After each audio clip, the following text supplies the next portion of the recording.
पाटनागढ़ कांग्रेस 12 घंटिया ओडिशा बंद डाकरा सफल होइछि। पाटनागढ़ बालेश्वर जिला भोगराई फकीरमोहन स्वयंशासित महाविद्यालय छात्री सौम्याश्री विसी आत्महत्या घटना को नहीं कांग्रेस पक्षर गुरुवार बंद डाकरा दि परिप्रेक्षी में आज कांग्रेस जिला कन्वेनर अनिल मेहर और पाटनागढ़ ब्लॉक कांग्रेस सभापति पतित पावन प्रधान नेतृत्व में किसी कांग्रेस कर्मी रामपुर ठारू एक बाइक रैली में ब्लॉक छक पर्यंत पहुंची पिकेटिंग करी दुकान बजार सरकारी बेसरकारी कार्यालय school college court post office और बैंक को जाई बंद आंदोलन को सहयोग करने अनुरोध करते। दीर्घ 6 मास न्यायिक संघर्ष में भोगराई छात्री जनक निरुपाय हुई आत्महत्या देते।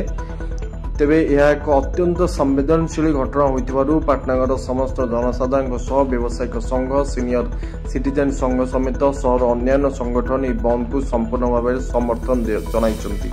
यह घटना केवल एचओडी और प्रिंसिपाल को गिरफ्त करी बीजेपी सरकार बाहाबा नेवा परिवर्ते लिखित अभियोग पाइबा परे मध्य भोगराई थाना अधिकारी सह बालेश्वर अतिरिक्त एसपी छात्री को सहयोग परिवर्ते निरवदष्टा साजिबा छात्री जनक बालेश्वर सांसद प्रताप षडंगी को सहपाठी सह मिसी लिखित अभियोग परे मध्य सेयाको गुरुत्व न देबा उच्च शिक्षा मंत्री सूर्यवंशी सूरज मुख्यमंत्री मोहन चरण माझी को ट्वीट जोगे अभियोग कलापर छात्री को न्याय न मिलवा परे से निरुपाय होई आत्महत्या देते। तेबे थाना अधिकारी अतिरिक्त एसपी को आईन परिसर को आनिबा सह बालेश्वर सांसद उच्च शिक्षा मंत्री और मुख्यमंत्री इस्तीफा दाबी करिसंती कन्वेनर श्री मेहर। संपूर्ण बंद सत्वे समस्त जरूरीकालीन सेवा पूर्व दिन भली चलुला।